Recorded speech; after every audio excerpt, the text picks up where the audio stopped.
ماما في البيت طلعت لك حته تفاحيه وقالت لك التفاحه دي وانت نسبتها ونسيتها. لو سبت تفاحيه فتره بيحصل لها ايه؟ بتسود ليه؟ عشان فيها ايه؟ يعني والحديد حصل له ايه؟ اكسده. طب والبتنجانيه دي لو سبتها تسود برضه ان فيها والحديد حصل له.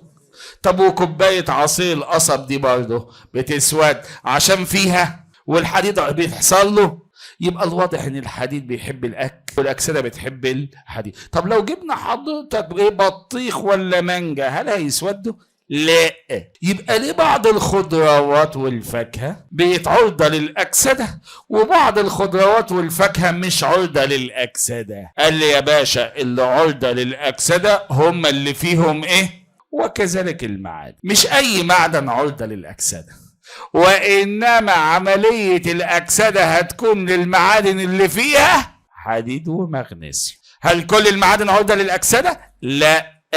لازم يبقى فيهم حديد وايه، وده هتلاقيه في صخر وايه وغيره. طبعا دي كده المعلومه بسطحيتها، الا ان السطر البايخ ده هو هيفتح علينا بوابه جهنم دلوقتي. ليه يا استاذ؟ بس ما هو حلو اهو باشا. مش احنا عمو باون الله يسامحه جاب معادن السيليكات ورتبهم وقال يا خلق هو في معادن بتتكون في الاول وفي معادن بتتكون في الا مين المعادن في التبلور بيتكونوا في الاول؟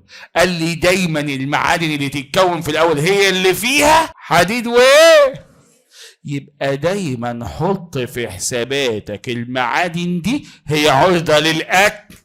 يعني لو صخر فيه أولوفين أو بيروك سين اعمل حسابك إن الصخور دي بتحب الأكل سادة حضرتك.